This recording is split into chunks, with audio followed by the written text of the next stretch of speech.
அன்பானவர்களே, அன்பு வணக்கங்கள். பிரபஞ்ச உணர்வோடு, பிரபஞ்சத்தோடு, கடவுளோடு, ஆண்டவனோடு, தெய்வத்தோடு, பரம்பொருளோடு, பரமசிவனோடு, பரமபிதாவோடு எப்படி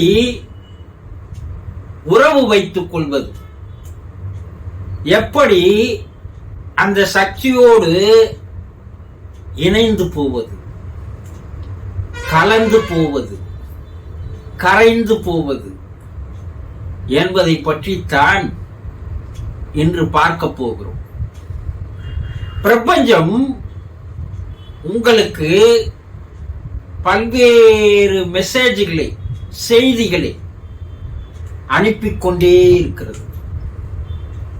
பிரபஞ்சம் பல்வேறு ரகசியங்களை உங்களுக்கு தெரிவித்துக் கொண்டே இருக்கிறது. ஆனால் நீங்கள் அதையெல்லாம் கேட்பதும் இல்லை. அதனோடு தொடர்பு கொள்வதற்கு, உறவு கொள்வதற்கு நீங்கள் எந்தவித முயற்சியும் எடுப்பதில்லை. அதோடு அக்கறையும் இல்லை, ஆர்வமும் இல்லை. உங்களுடைய உணர்வுகள் என்பது வேறு,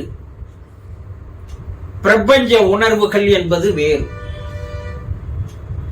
உங்களுடைய உணர்வுடைய கூட்டிலிருந்து, வலையிலிருந்து நீங்கள் வெளிவந்தால் பிரபஞ்ச உணர்வோடு கலந்து விடுகிறீர்கள். ஒரு முட்டைக்குள் இருக்கும் கரு வெளியே வந்தால் இந்த உலகத்தோடு எப்படி அது சேர்ந்து விடுகிறதோ, அதுபோல உங்கள் உணர்வுகள் என்ற ஒரு வளையத்திற்குள், ஒரு கூண்டிற்குள் நீங்கள் அடைப்பட்டு இருக்கிறீர்கள். அதிலிருந்து வெளிவந்தாலே போதும், நீங்கள் பிரபஞ்சத்தோடு கலந்து விடுகிறீர்கள். அப்படி கலக்கும் போது என்னென்ன அற்புதங்கள் எல்லாம் நடக்கும் தெரியுமா? உங்களுக்குள்ளே இதுவரைக்கும் அனுபவித்திராத ஒரு அனுபவம், ஒரு அமைதி, பேரமதி, பேரானந்தம், பேரின்பம், பெரும் பரவசம் எல்லாம் உங்களுக்கு கிடைக்கும். நீங்கள் ஒரு பெரிய ரசாயன மாற்றத்திற்கு நீங்கள் ஆளாவீர்கள். உங்களுடைய உருமாற்றம் அங்கே நடைபெறுகிறது. ஒரு அற்புதமான பாடல், அகரம் இப்போ சிகரம் ஆச்சு, தகரம் இப்போ தங்கம் ஆச்சு, காட்டு மூங்கில் பாட்டு பாடும் புல்லாங்குழல் ஆச்சு என்று ஒரு அற்புதமான சித்தர் வரிகள். அதை நடத்தி தருவது பிரபஞ்சம்தான். இந்த உருமாற்ற வேலையை நீங்கள் செய்து கொள்ள வேண்டியதுதான் இந்த மனித பிறப்பினுடைய நோக்கம். ஒரு தெய்வீக அவதாரமாக தான் மாற வேண்டும்.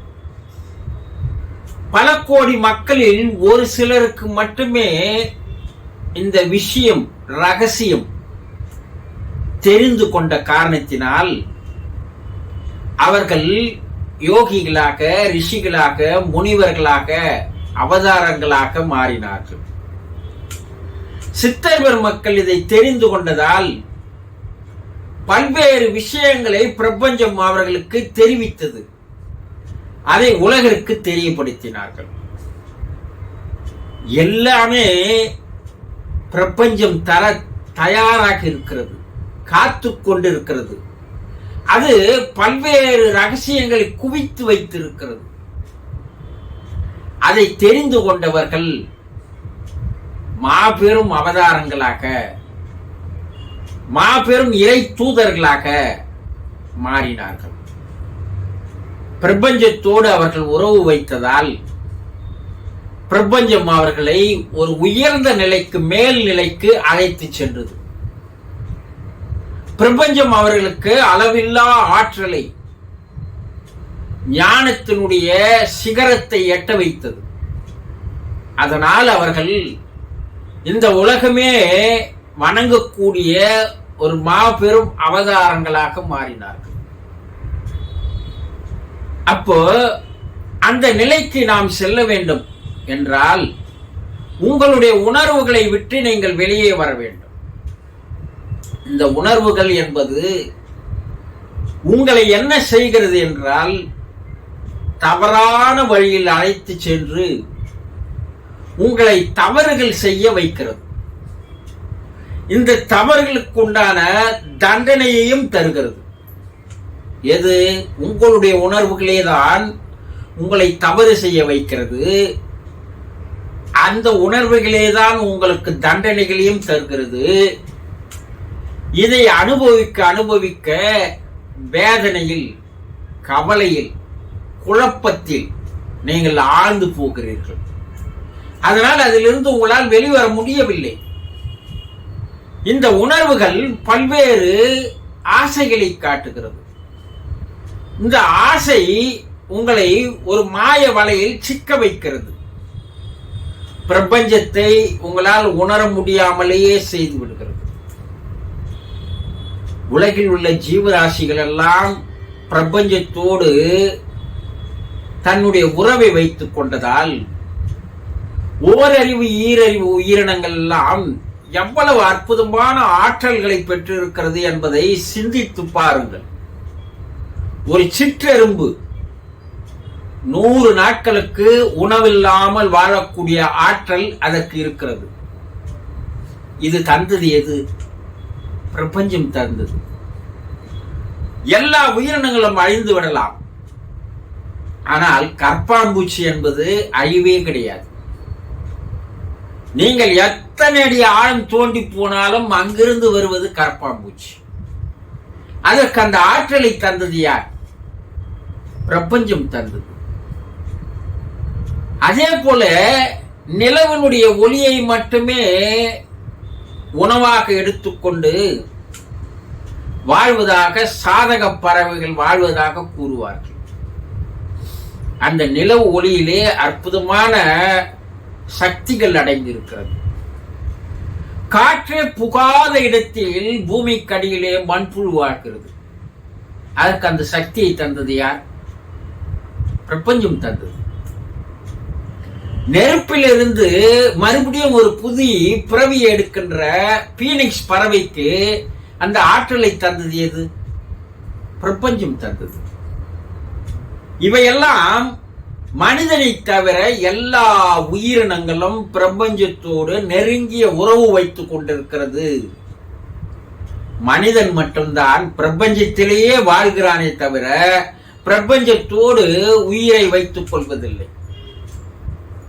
தான் நீரில் வாழ்ந்தால்தான் உயிரோடு இருப்போம் என்பது எப்போது மீனுக்கு தெரிகிறது என்றால், கரையில் தூக்கி போடும் போதுதான் அந்த மீனுக்கு ஐயையோ நம்ம நீரில் இருந்தாதான் வாழ முடியும் என்பது கரைக்கு போன பிற்பாடுதான் தெரிகிறது.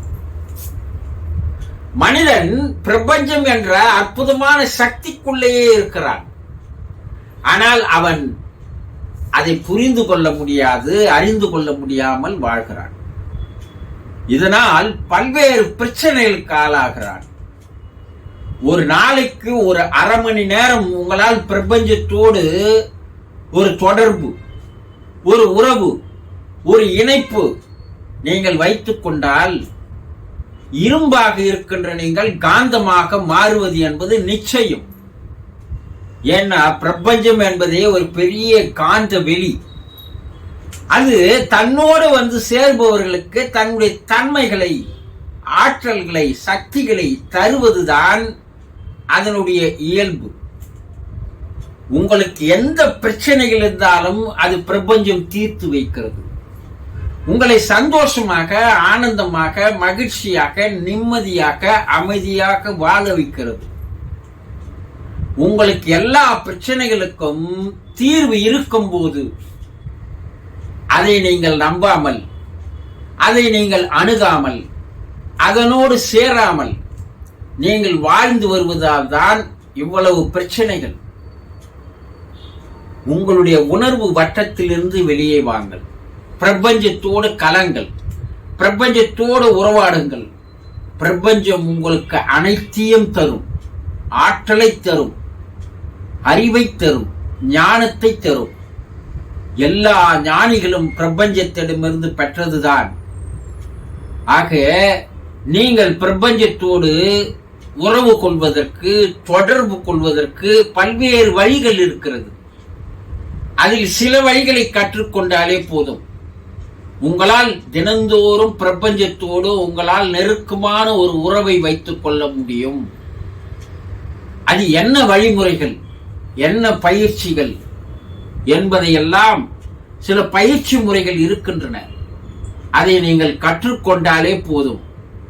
உங்கள் வாழ்க்கையில் அமைதியும் சந்தோஷமும் ஆனந்தமும் எந்நேரமும் உங்களிடையே இருந்து கொண்டே இருக்கும். பிரபஞ்சத்தோடு உறவாடுங்கள், பிரபஞ்ச சக்தியை பெறுங்கள்.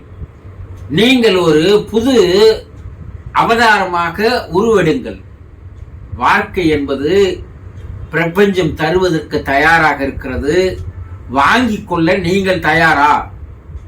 சிந்தித்து பாருங்கள். சந்தோஷம்.